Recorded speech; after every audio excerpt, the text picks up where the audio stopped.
그 바른 생활을 하기 위한 가장 중요한 것 중에 하나가 있는데, 우리가 흔히 말하는 복이라고 했을 때에 그 복에 대해서 바른 신앙을 가지고 바른 신학을 가지는 것이 참 중요합니다. 신앙에 있어서 이 복에 대해서 바른 신앙과 또 바른 신학을 가진다고 하는 것은, 하나님께서 우리에게 복을 주실 때 여기에는 반드시 이유가 있고 목적이 있다라고 하는 사실입니다. 그 분명한 목적과 이유를 일컬어서 우리는 God's mission 혹은 하나님께서 우리에게 주신 사명이라고 이야기를 합니다. 오늘 본문은 아브라함이 이제 하나님으로부터 아직은 하나님을 알지 못했던 그런 아버지의 집에 있었던 이 아브라함에게 하나님께서 부르셔서, God's calling이죠. 하나님이 그에게 소명이죠. 소명과 사명은 좀 다릅니다. 소명은 God's calling, 하나님께서 나를 불러주신 것을 일컬어서 소명이라고 말하는데, 이 소명은 하나님의 은혜입니다. 그래서 소명은 하나님의 은혜 안에 있다고 그러고, 하나님께서 이제 그를 불러주셔서 복을 주시는데, 이걸 복을 주시면서 이제 그 복을 주신 이유에 대해서 깨닫고 알게 해주시는 것, 이것을 일컬어서 God's mission, 하나님의 사명이라고 말합니다. 하나님께서 아브라함을 부르셨어요. 아브라함은 하나님을 모르고 그리고 다른 신들을 섬기는 집에서 태어났는데, 그런 아브라함을 하나님께서 불러주신 하나님의 콜링이 그에게 있었던 것이죠. 그래서 1절 말씀에 보면 너는 너의 고향과 그리고 너의 친척과 너의 아버지의 집을 떠나서 내가 네게 보여줄 땅으로 가라, 이렇게 명령을 하십니다. 그리고 내가 너로 큰 민족을 이루고 네게 복을 주어서, 그래서 너를 창대케 함으로써 그래서 그에게 복이 되라라고 하는 명령을 주셨습니다. 하나님 명령을 주셨어. 너를 축복하는 자에게는 내가 복을 내릴 것이고 너를 저주하는 자에게는 내가 저주하리니, 그래서 내 이름을 통하여서 땅의 모든 족속이 너로 말미암아 복을 얻을 것이다 라고 하는 하나님께서 복을 주시는 이유에 대해서 분명히 말씀하고 있는데, 복을 주시는 이유를 뭐라고 말씀하고 있냐면 2절에서는 내가 복이 될지라, 그리고 3절에서는 내가 복의 근원이 되어서 그래서 너로 말미암아서 네가 복을 받을지라, 너 온 민족이 복을 얻을 것이니라 라고 말씀을 해주셨습니다. 여러분, 이 말씀을 가만히 한번 여러분이 묵상하시면서 우리가 오늘 들어야 될 말씀입니다. 이 말씀의 의미가 참 있어서 좀 하나님이 허락하시면 이번 주도 그렇고 다음 주도 그렇고 같은 본문으로 좀 설교했으면 좋겠다는 마음이 드는 대목인데, 하나님께서 아브라함에게 내가 너에게 복을 줄 텐데, 너를 창대케 할 텐데, 그리고 너로 이 민족 가운데에 큰 민족을 이루게 하실 텐데 하는 여러 복을 주셨습니다. 그런데 그 복을 주신 것으로 끝나는 것이 아니라 그 뒤에 따라 나오는 말씀이 있었습니다. 2절에는 너는 복이 될지라, 3절에는 땅의 모든 족속이 너로 말미암아 복을 얻을 것이다. 여기에서 말하는 복은 우리 언제 기회 되면 더 깊이 이야기할 시간이 있을 텐데요. 여기에서 말하는 복이라고 하는 것은 예수 그리스도를 의미합니다. 내게 복이 될지라라고 하는 것은 지금 이루어졌다는 것이 아니라, 내가 너에게 이런 복을 주는 것은 이제부터 내 후손 가운데서 온 죄악에 빠져있는 인류를 구원할 진정한 복, 예수 그리스도가 탄생할 것을 말씀하셨던 또 하나의 복음이라고 할 수 있는 말씀이었거든요. 하나님께서 이 복음을 위하여서 하나님이 복을 주신다고 하는 겁니다. 그러니까 우리가 이 복을 주셨을 때에 그냥 나를 위하고 그리고 나에게 정말 나의 유익을 위해서 주신 것이 아니라, 하나님은 아브라함에게 복을 주실 때에 그 복을 인하여서 하나님이 또 하나의 사명을 주셨는데, 그 복으로 인해서 모든 민족이 복을 얻게 하기 위한, 그래서 이 목적을 위해서 살아야 될 사명을 아브라함에게 주셨던 것이죠. 여러분, 이것은 하나님이 인간을 창조하실 때도 역시 똑같은 그러한 논리로 우리에게 다가오고 있습니다. 하나님이 처음 천지를 창조하시고 나서, 그리고 마지막 날 후반부에 하나님의 형상대로 사람을 만들어 주셨습니다. 1장 27절에 보면 하나님이 자기 형상, 곧 하나님의 형상대로 사람을 창조하시되 남자를 만드시고 여자를 만드시고, 그리고 그들에게 복을 주시면서 말씀하시기를 생육하고 번성하고 땅에 충만하라, 땅을 정복하라. 그리고 나서 하늘의 새들과 바다의 물고기와 땅에 움직이는 모든 생물들을 다스리라라고 하는 그런 명령을 주셨습니다. 하나님이 우리 인류를 만드실 때 참 많은 복을 주셨는데 우리에게 생육하는 복도 주셨고, 그리고 땅에 번성하는 복도 주셨고, 땅에 충만하는 복도 주셨고, 땅을 정복하는 복도 주셨는데 이 복은 뭐 때문에 말씀하셨다고요? 하나님이 창조하신 이 천지 만물 가운데에 하나님의 피조물들을 하나님의 원리대로 좀 다스려 주어라 라고 하는 그러한 목적을 가지고 하나님이 인간을 만드셨다고 하는 겁니다. 그래서 하나님이 복을 주시고 나서 우리에게 그 다음 행할 일을 걸어서 우리는 소위 이것을 사명이라고 말합니다. God's mission이라고 말합니다. 여기에서 사는 일을 사자라고 이야기를 하기도 하고, 그걸 좀 풀이해서 말하면 시킬 사, 심부름할 때의 사자입니다. 그리고 목숨 명자인데, 하나님이 복을 주셔서 우리를 이 땅에 살게 하신 것은 하나님의 심부름, 하나님의 일꾼으로서 그 목숨이 다할 때까지 인생을 살아가라는 의미에서 이 사명이라는 말을 우리는 씁니다. 여러분, 그러니까 우리가 이 말씀을 가만히 좀 연관지어서 보면, 아, 그렇구나. 우리가 복을 얻었을 때에 단순히 복만 좋아해서는 안 되는구나 하는 것을 깨달아야겠죠. 복을 많이 받은 사람이면 받은 사람일수록 더 우리 기독교의 분명한 사고에 의하면 하나님께서 내게 이렇게 다른 사람에게는 없는 복을 주신 이유가 무엇이지 하는 것을 곰곰이 앉아서 생각해 볼 수 있어야만 합니다. 하나님께서 내게 이러한 복을 허락하신 것이 어떤 이유와 어떤 목적이지라는 것을 생각해 볼 수 있는, 그래서 내가 주신 이 복의 의미를 통하여서 사명까지 같이 깨달아야 진정한 기독교인의 바른 신앙이라고 할 수 있고 신학이라고 할 수 있는 겁니다. 지난날 우리 한국교회 강단에는요, 한국 땅의 소위 번영신학이라고 하는 것이 잘못된 신학적 사고가 들어와서 사실 한국 강단에서 많은 복에 대해서 이야기했습니다. 축복의 이야기를 했습니다. 여러분, 예수님 믿으면 복 받습니다. 할렐루야. 예수님 믿으면 여러분 수많은 복이 임할 겁니다. 저는 이 구약에 있는 수많은 복을 그대로 액면 그대로 믿습니다. 여러분, 예수님 믿으면 정말 복을 받는 것이 맞습니다. 그래서 우리 한국교회의 강대상에서 간증을 하라고 한다면 아마 이런 저도 중학교, 고등학교 때 박수치며 들었던 기억이 나는데, 내가 이러이러한 일을 했더니 갑자기 재산이 펑튀기가 되어가지고 그래서 내가 이런 유익을 누렸습니다 하면 다 같이 우리 박수도 해주고 그랬던 기억이 납니다. 여러분, 만일 여기까지만 한다면 이것은 반쪽짜리 기독교의 복음입니다. 우리가 복을 받은 것은 많이 있습니다만, 예를 들어서 내 자녀가 좋은 대학에 들어간다든지, 아니면 내 사업이 잘 풀려서 뭔가 풍성하게 된다든지, 아니면 내 남편이 좋은 직장에서 승승장구한다든지 라고 하는 것이 너무나 기쁜 일이고 우리가 박수해 줘야 될 일이지요. 그러나 하나님께서 우리를 이렇게 잘 되신 거에는 하나님이 그 일을 통해서 우리에게 심부름시킬 일이 있다는 것을 믿고 그 이유와 목적을 반듯하게 정하는 것이 바로 기독교인의 올바른 신앙이라고 하는 거예요.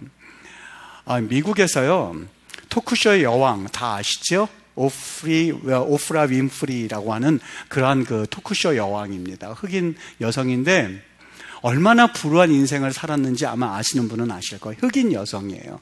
9살 때 이 아주 못된 일을, 성폭행을 당하고 나서요. 그리고 나서 14살 때는 아이도 낳았는데 이 아이는 사슴 죽고야 말았죠. 그리고 나서 이 여인이 상처를 입어서 마약도 하고 비만증에 걸려서 끝내는 인생을 포기하려고도 하였고 너무너무 악조건 가운데 있었던 여인인데, 이 여인이 예수 그리스도를 영접하고 자기의 롤 모델이 모세가 되었던 거예요. 그러면서부터 이 여인은 사실 그 삶을 하나님이 복을 주시기 시작하셨는데 100명 중에 가장 영향력 있는 인물, 미국의 인물 100명 중에 한 명으로 선정되게 됐고요. 하퍼 엔터테인먼트 그룹의 대표로서 6억 달러의 갑부로 사는 그런 여인으로 변신되었습니다. 이 여인이 자기의 삶이 얼마나 불우했는지도 거기에 적기도 하고, 그리고 하나님이 자기를 어떻게 사용하셨고 어떻게 축복하시는을 적었는데 그 자서전을 써냈습니다. 그 자서전의 이름이 이것이 사명이다예요. 이것이 사명이다. 근데 사명인 4가지를 말씀하고 있는데 네 번째 이렇게만, 네 번째 뭐라고 말하면, 남보다 부담되는 어떤 것이 있다면, 남보다 부담이 되는 어떤 것이 있다면 그건 사명이다. 세 번째, 네 가지 사명 중에서 세 번째가 뭐냐면, 남보다 설레는 꿈이 있다면, 나 이제 뭐 하고 싶어, 나 이제 저기 가서 뭐 돕고 싶어, 나 저 사람들 위해서 살고 싶어, 나 저 나라에 가서 저들, 그 가난한 사람들을 위한 생각만 하면 막 가슴이 두근두근해. 지금은 내가 형편이 되지 않지만 나는 분명하게 이제 삶을 어디까지 살고 난 그 나라에 가서 그들을 위해서 봉사할 거 한다면 그것은 사명이다. 두 번째 사명인데 뭐냐면, 남보다 아파하는 것이 있다면 그것은 고통이 아니라 사명이다. 왜냐하면 아파 본 사람만이 아픔을 겪는 사람에게 봉사할 수 있기 때문에, 남보다 아파하는 것이 있다면, 오프라 윈프리가 가난한 집안에서, 그리고 여성으로서는 몹쓸 일을 당했던 여인이, 뚱뚱한 비만에 걸렸던 여인이, 마약에 찌들었던 여인이 마약하는 사람들을 위해서, 비만 걸린 사람들을 위해서, 가난한 흑인들을 위하여서 꿈이 될 수 있고 소망이 될 수 있다면 그것이 그녀의 사명이었던 거죠. 그래서 두 번째, 그 여인만이 할 수 있는 일, 아파 본 사람, 남보다 더 아픈 것이 있다면 그것은 당신의 사명이다. 첫 번째, 네 가지 사명 중에서 첫 번째가 뭐냐면요, 남보다 더 가진 것이 있다면 축복이 아니라 사명이다. 남보다 더 가진 것이 있다면 그것은 축복이 아니라 사명이다. 여러분, 오늘 아브라함에게 하나님께서 남보다 더 주신 것이 있습니다. 내가 너에게 복을 주어서, 내가 너를 이 민족보다 더 크게 만들고, 내가 너에게 복을 주고 너를 창대케 하여서 하라고 하는 남보다 더 주시는 것이 있는데, 이것은 축복이라기보다도 하나님께서 그에게 사명을 주셔서, 그래서 이제부터 그를 사용하시겠다고는 하나님의 사인이었거든요. 여러분, 그래서 창세기 12장 1절부터 3절을 일컬어서 흔히 우리가 이 아브라함의 사명문, 아브라함의 비전문이라고 말하는 이유가 바로 여기 있습니다. 아브라함이 하나님으로부터 복을 받았는데, 하나님께서 주신 놀라운 하나님의 은혜를 입었는데, 이것을 그냥 하나님께서 내버려 두신 것이 아니라 그로 하여금 순종의 놀라운 복을 주셔서 그로 하여금 이제부터 그렇게 살도록 하셨는데, 그 이유는 그로 인하여서 온 인류가 복을 받고, 그로 인해서 온 인류가 구원을 얻고, 그로 인하여서 여러분과 내가 사실 구원을 얻었다고는 복을 얻는 그러한 축복의 통로로 사용하시겠다고 하는 거죠. 마태복음 6장 19절과 20절에 보면, 너희를 위하여 보물을 땅에 쌓아두지 말라라는 말씀이 있습니다. 처음에는 이 말씀을 우리가 좀 들었어도 알듯 하면서 잘 모르는 말씀이에요. 우리에게 있어서 너희를 위하여 보물을 땅에 쌓아두지 말아라, 잘 이해가 안 됐어요. 그런데 그 뒤에 20절에 보면 또 어떤 말씀이 있냐면, 오직 너희를 위하여 보물을 하늘에 쌓아두라, 이렇게 말씀을 하고 있습니다. 이 말씀에 좀 힌트가 되는 것 같았습니다. 여러분, 보물에는 두 가지가 있습니다. 하늘에 쌓을 수 있는 보물이 있고, 그리고 하늘에 쌓을 수 없는 보물이 있다는 말입니다. 하늘에 쌓을 수 있는 보물이 있고 하늘에 쌓을 수 없는 보물이 있는데, 우리가 보물을 복이라고 했을 때에 하늘에 쌓을 수 있는 복이 있고 하늘에 쌓을 수 없는 복이 있다고 하는 겁니다. 여러분, 우리가 보물을 복이라고 했었을 때에 하늘에 쌓을 수 있는 보물은, 하늘에 쌓을 수 없는 보물은 뭐를 의미하겠습니까? 땅에 쌓는 보물은 하나님 나라와는 상관이 없이 오직 나만을 위해서, 하나님과는 상관이 없이 오직 나만을 위해서 사용하는 것이 땅에 쌓는 보물이라면, 하늘에 쌓는 보물이라고 하는 것은 하나님이 기뻐하시고 하나님이 감동하시고 하나님이 감격하실 수 있는 그런 목적과 이유를 위해서 사명을 가지고 사용하는 보물을 일컬어서 하늘에 쌓는 보물이라고 말씀하고 있는 겁니다. 다시 말하면 그 복을, 그 보물을 주신 목적과 보물을 주신 이유를 분명히 알고 그 뜻대로 살아가는 것을 일컬어서 너희는 너희를 위하여 하늘의 보물을 쌓아두라 라고 말씀하셨던 것이죠. 이 말씀을 가만히 들으면서 이것을 구체적으로 어떻게 적용을 했으면 좋을까라는 생각이 들었습니다.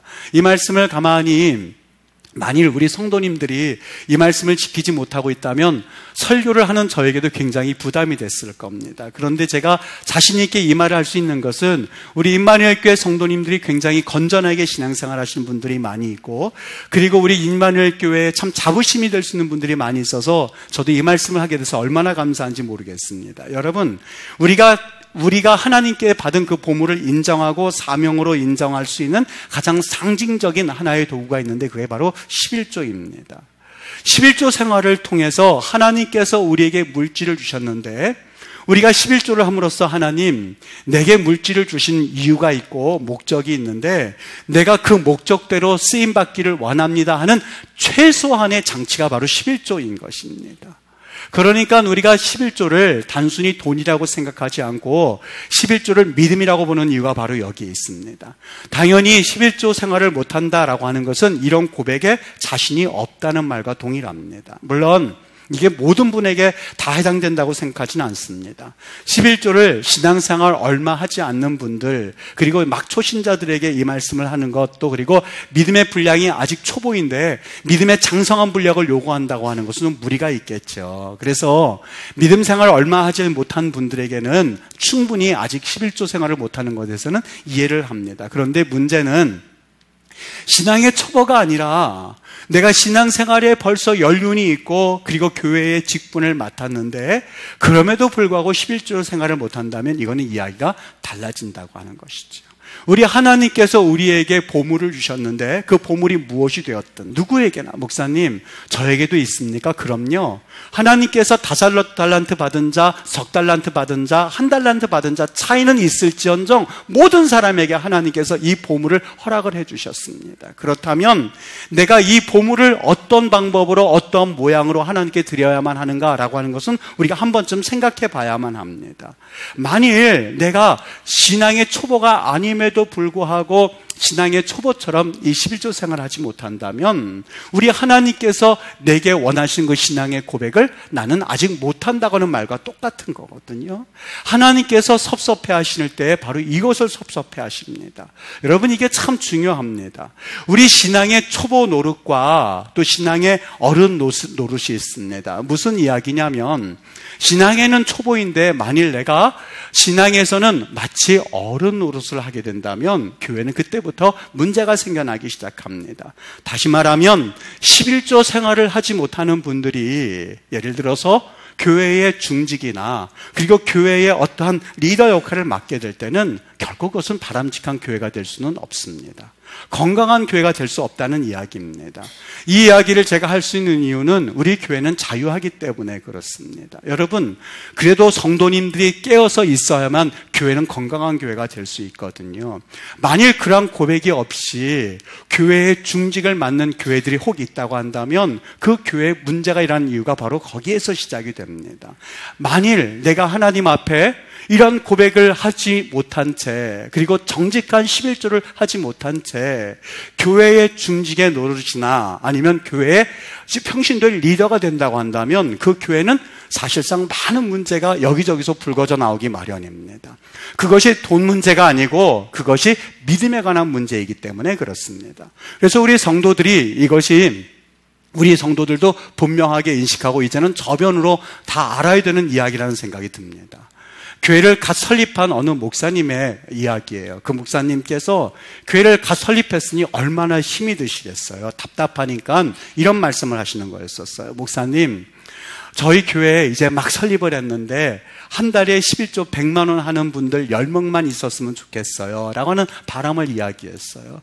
그 앞에서 얼른 이야기해 드리고 싶었습니다만 사실상 입을 꾹 다물고 있었어요. 무슨 얘기냐면 한 달에 100만 원 하는 분들 10명만 있으면 물론 그 교회는 막 설립을 해서 숨통이 트일 겁니다. 재정적으로 숨통이 트이는 그런 이야기이기 때문에, 그런 상황이기 때문에 그 목사님 100만 원 11조 하는 사람이 10분만 있었으면 좋겠어요 라는 생각을 하셨을지 모르겠죠. 그러나 그것은 옳은 이야기는 아닙니다.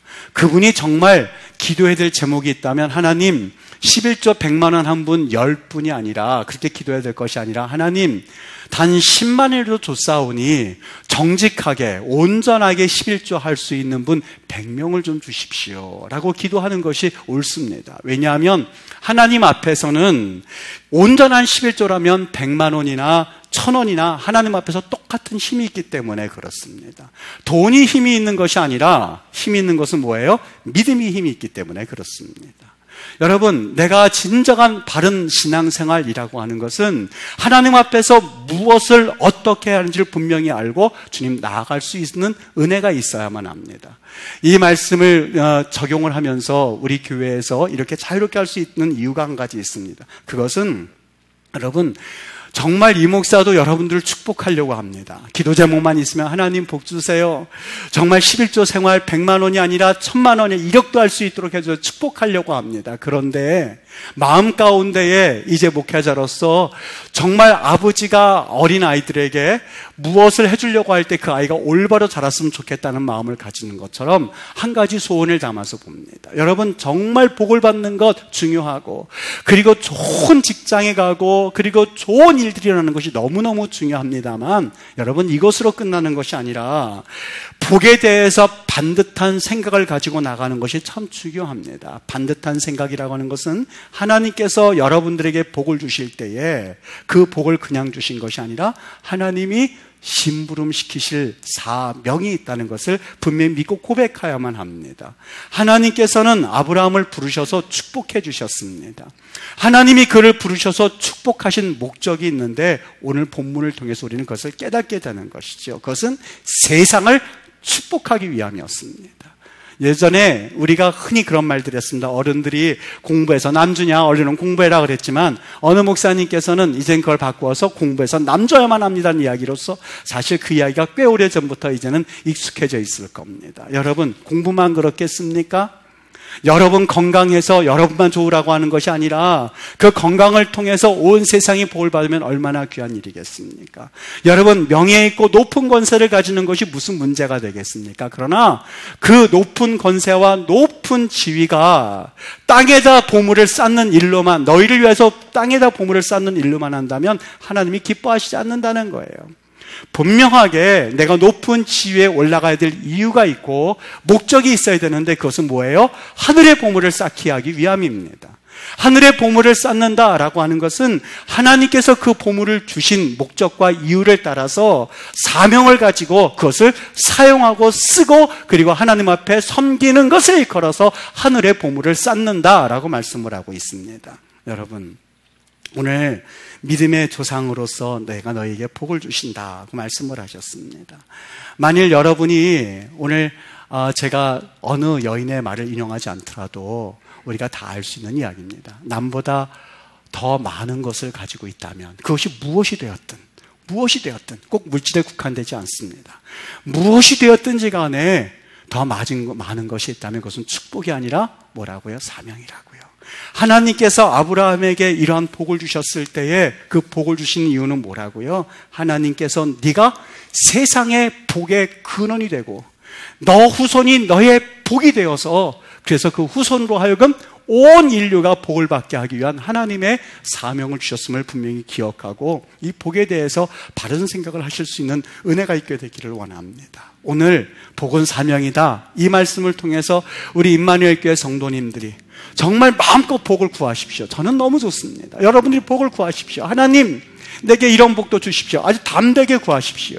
저 사람 기복신앙이야 이런 말 들어도 괜찮습니다. 복 구하십시오. 그러나 그 복을 구한 이후에 꼭 따라야 될 말씀이 있다면 하나님 내가 그 복을 받은 다음에 그 복을 가지고 무엇을 하기를 원하시는지요? 하나님께서 어떤 일을 하기를 원하시는지요? 내가 만일 그 사명을 발견하기 전까지는 이 복 잠깐 조금 홀딩 시켜주십시오. 하나님 내가 그 사명을 깨달았습니다. 내가 그 원하는 그 복을 통해서 난 이렇게 하겠습니다. 이렇게 하나님 앞에 헌신하겠습니다. 이렇게 봉사하겠습니다. 이렇게 섬기겠습니다. 하나님 내가 이렇게 하나님 앞에 쓰임받기를 원합니다 라고 하는 그 분명한 표대가 주어지면 우리 하나님 앞에 마음껏 구하십시오. 하나님께서 여러분들을 복 주시고 우리 하나님께서 축복해 주시고 건강의 복, 물질의 복, 권세의 복, 모든 복이 임하여서 하나님 나라와 영광을 위해서 귀하게 쓰임받는 우리 믿음의 성도님들 되시기를 예수님의 이름으로 축복합니다.